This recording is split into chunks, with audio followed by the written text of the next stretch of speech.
Today's video is sponsored by Delta Exchange. Delta is a derivatives exchange and offers perpetual swaps and futures on Bitcoin and Bitcoin to altcoin pairs. They are a team of Wall Street veterans who have built a solid platform with interesting features such as bracket orders. Delta often rolls out interesting offers for traders. Currently, they are running a trading competition where the prices are up 25 Bitcoin. So do check out Delta Exchange. The website is delta.exchange. You can sign up by using my referral link in the description below. The budget just got passed a couple of days ago. So why don't you give us your views on the budget and what you think of it? Is it is there anything good we can take from the budget this year? Oh yeah. I saw the whole budget speech, and my first impression was that the speech was very boring, and there was nothing of any interest to anyone. And obviously, expecting anything from government's budget is too much. People don't understand that budget is nothing but income. As I told you in my last interview, also that income is nothing but loot. So it's just account of income and expenditure of the government. Actually, the major policy announcement they take place in between. So, and this was also a proposed budget. But anyway, people were expecting so many things from this budget because economy is into gutter, and GDP growth rate has come down significantly to 4.5. Inflation is very high at 7.35%. The CPI retail inflation. So we are in a kind of a stagflationary problem right now. So expectation from the industry, from the common people was very high. One big expectation was building up was that Sisaraman will announce some kind of major rate cuts in income tax slab. That did happen, but actually they made it more complicated than making it simplified. And ironically, they called it simplified tax regime. So now they have two slabs. I mean, two schemes. If you put it into our language, then now we have to decide, in which way the government is going to loot us. So if you prefer the first way, then you are going to pay some 20% over your 5 lakh income, and you will have some exemptions. If you prefer the second scheme, then you have from 5 to 7.5 lakh, some 10%, but then you have to let go all the exemptions. So, our overlords, the state, officials are very kind enough, and they're giving us at least some choice at how they want to loot us, so we can decide. But anyway, ultimately, budget was very disappointing because there are nothing but tax, and more tax.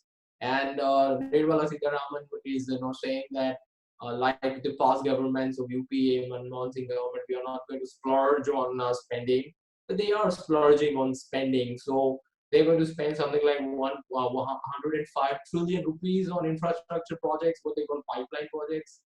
Already, as I told you, the National Highway Authority of India is into debt of something like 90,000 crore rupees.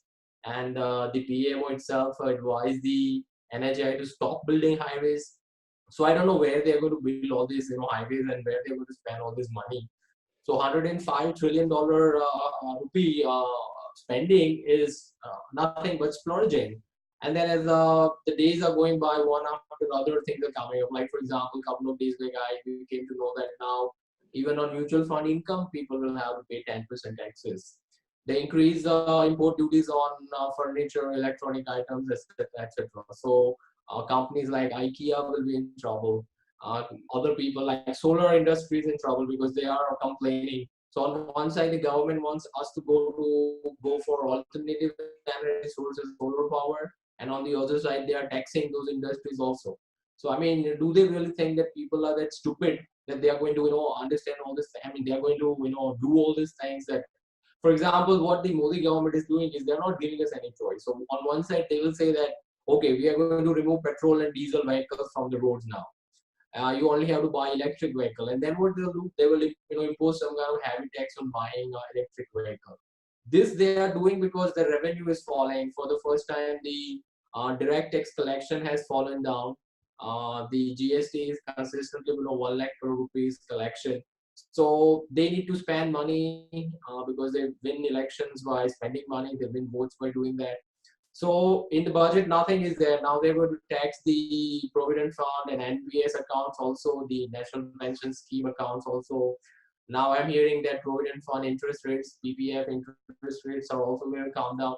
So the overall impact is the saving is going to go down. Government is just going to spend more. And ultimately, I was just today morning I was reading that the CBDT, the Central Taxation Body, they are going to very closely monitor all the major big transactions that they were going to do. We are going Hmm. to do. Ultimately, I guess in future, even if you are going to buy peanuts, the government will give us a call, the tax department, that hey, you bought some peanuts, 2 days ago, and give us the account from where did you get the money. So budget was overall disappointment, and on the same day, stock market also fell. So they removed some dividend taxation, but then they again impose the tax on the people who are going to get dividends. So ultimately, that makes things very complicated. Income tax is going to become very complicated because if you go for a new scheme or the old scheme, people don't understand all these issues. They will have to actually go and give money to now chartered accountants and tax, advisors. So this is more headache, nothing more than that. And most of the speech was they included some nationalistic jingo also into that by reciting some kind of poems from Kashmir, and Tiruvallur will always come into Nirmala Sitharaman's speech. I mean, when I was watching the speech live on WhatsApp University, memes were circling that Nirmala Sitharaman is wearing a yellow sari. She looks like a goddess Lakshmi. I mean, come on, goddess Lakshmi will come to give you money, not to loot you. So overall, the budget is, as usual, a disappointment, and this is not going to fix any problem. Actually, this is going to make our lives more and more worst. It seems like the overall theme of the budget is that the government is losing tax money. Like you said, even the Central Board of Direct Taxes for the first year, I think they're collecting less taxes. So now they're basically trying to strangle the sheep, like the sheep that they control in the country, and trying to extract as much money as them as possible. I saw a couple of posts of yours as well on Facebook. You shared investor Jim Rogers. He went on Arnab Goswami's show, and he that was a big disappointment for him as well. So, what would your suggestions be as an economist, for to the government if you were sitting and advising the government regarding this budget? What would be the immediate things you tell them to do to fix this? I will tell them to tighten the belt first, because the problem that Indian economy is having is this big government interfering into every nook and cranny. Their spending is huge. This kind of government is our problem. The central planning that is going on since last 70, 71 years is our problem. So my first advice to government will be to tighten the belt, means reduce the expenditure. Instead of that, what they're trying to do is they're trying to increase their income somehow, not reducing the expenditure. And in trying to do that, they're just ending up with nothing because they don't understand this simple concept that everybody studies in a introductory public finance course, that there is a thing called Laffer curve. So Laffer curve is a concept which tells us that whenever government increases the tax rates to increase revenue, instead of revenue going up, actually the revenue collection comes down. Because the first canon of taxation is that tax must be simple and it must be low as much as enough. And none of that things are being followed by the Indian government. So my first advice to the Indian government is to reduce the expenditure drastically, stop wasting the resources of this country, just reduce the size. I mean, cut down all the department, just shut down, for example, shut down the education department, for example. Like, it's complete waste of money and everything. Even if you go to, if, maybe your audience will get shocked if I say that we don't require the state, but that's the reality. So ultimately, the size of the government must come down to zero. But until and unless we reach that stage, we must roll back the government. The size of the government is very big into this country, so they must stop interfering into the market. They should allow the market to work on its own, and market will take care, as we will discuss in the further segments of your program today. So they must cut the expenditure. First thing they should do very quickly is balance the budget. Indian government, they never balance the budget. That was the complaint of Jim Rogers also, that your government is always piling up more and more debt, and that's the problem. So reduce the debt, bring it down to zero, balance the budget, and then start to reduce expenditure. And then you don't have to collect a lot of taxes. You don't have to interfere into people's lives, and people know better how to spend their money instead of the government. So that would be my first advice to the Modi government or whoever is coming to power, is to make the size of the government as small as possible, ultimately zero.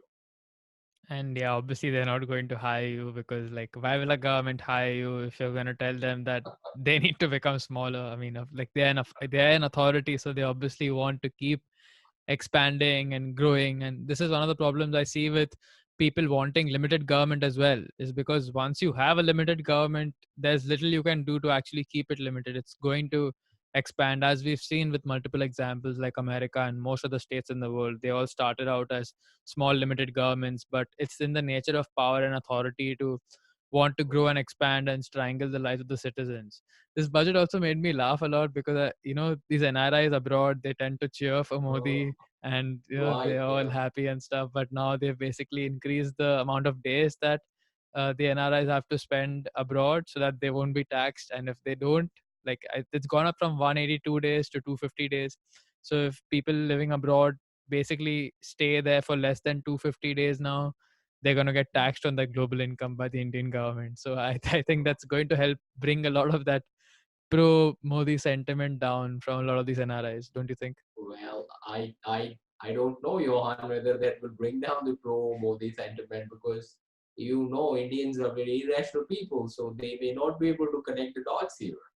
Because people don't have moral standards over here, so they don't think from the right and wrong perspective. What they think from is cost benefit, utilitarian perspective. So as long as they think that they are slightly better off, they are not going to oppose the government, because they have wasted interest into doing that. They have invested psychologically a lot into this government, and once you are psychologically invested, it is very difficult to get out. So Yeah, they and may I remain invested even if it is a losing enterprise for them.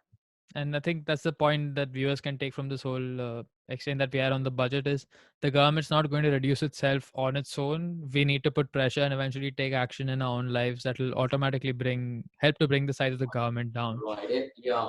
As I said in my last program interview with you also, that the battle is not between Congress or BJP or Hindu or Muslim or Dalit or non-Dalit or Brahmin, whatever, or Pakistanis or Indians or Bangladeshis. The real battle is between government versus people. So as long as the Indian voters are not going to realize this battle, this nature of this battle, nothing is going to change for better, because no matter whose government is going to come into power, if that government is going to be big and they're going to interfere in the market like anything, then situation will remain the same and it will just become worse and worse as the time goes by. So what people need to do is, as you very rightly said, we need to pressurize the government to spend less and reduce its size. No matter whose government is coming into power, whether that is Kejriwal or Narendra Modi or Amit Shah or Rahul Gandhi or Mamata Banerjee, it just doesn't really matter. What matters is the nature of the government. And that's the real problem. Yes, our enemy is the state, not the left or the Yeah, right.